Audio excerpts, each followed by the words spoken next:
Before I read Jane Austen, we used to see this serial, this televised adaptation of Pride and Prejudice in Hindi. It was called Trishna, and we were very young at that time, and TV had come into our small town, which is not quite a small town as much, but it is a second tier city of the country. But television had come into that town only in the mid 80s, mid 1980s. And that was the fascinating medium at that moment. And we were all very young. I was not even a teenager then. I think 9 or 10 or something, when the serial started showing called Trishna. And my childhood best friend was completely sucked by television, literally sucked. So she didn't want to play, she just wanted to watch TV. And she introduced me to all these various serials. And she'd tell me about it, that, oh, there's this wonderful serial that's showing and all of that. And so I started watching it fairly late. It was just 13 episodes. And I started watching it midway some point, I think. And I was very young, so I quite didn't understand what it was all about. I did understand that, it was some sort of a romance, and that there seems to be some class difference between the hero and the heroine. And but in some way I knew that they were going to get together towards the end, right? And I did not quite know why I knew, but I didn't find it very fascinating, truth be told, because it was not age appropriate probably for me at that point. So I didn't find it all that fascinating. But my friend used to keep talking about how the girl was very good looking. The protagonist who was playing Elizabeth. So she would keep talking about how she was so pretty.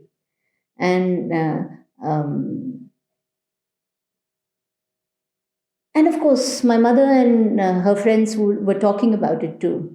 And we were all neighbors. My friend's mother, my mother, though they were all friends, and we were all neighbors. So all of them were talking to each other about it.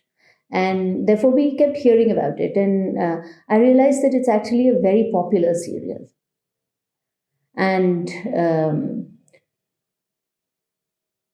eventually, of course, the serial stopped, right?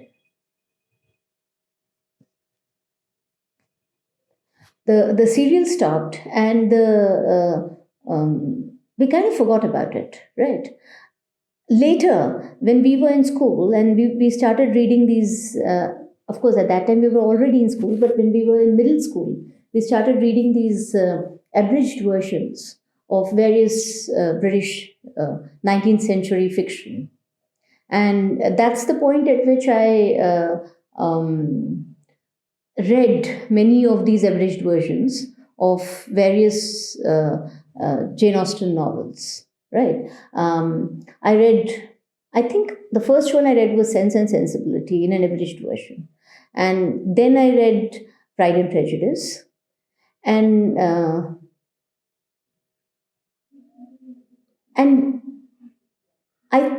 I think my high school English teacher, when I was 13, told us that Trishna was an adaptation of Pride and Prejudice. So that kind of stuck in my mind, but I didn't think much of it. And truth be told, when I actually read the unabridged version of a Jane Austen work, that it was Emma. And there was a copy at home because my mother had been gifted that copy in her college for standing first in something or the other.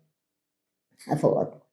And this was when I was 12, and it was the summer vacation, which is of a long duration. And I was reading this book, and I thought it was insane because I really thought it was insane, and this girl was insane because I was a 12-year-old, and I thought that I understood everything, and I knew what I wanted, and I knew what I didn't want. And I would know for sure if I wanted something.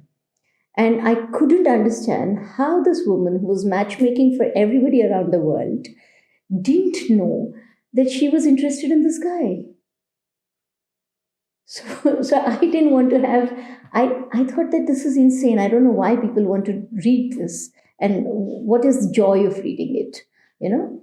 So I just kept it aside and sort of forgot about it. And I didn't understand what was this about classics and things like that. In fact, I found Charles Dickens much more fascinating at that age. And I did go and read the complete and unabridged version of A Tale of Two Cities after we did it as some kind of supplementary reading. When we did it as we did the abridged version as supplementary reading at a very young age, at 13 or something. So it was so fascinating that I wanted to read the complete one, and I went to the school library and requested that they lend me the complete one. And I borrowed it and I read it, and I found it extremely fascinating. So at that time, I thought that the coolest English writers were Dickens and Arthur Conan Doyle because of Sherlock Holmes. But only after I went to college and I had to read Jane Austen as part of my syllabus, I just fell in love with, ironically enough, Emma.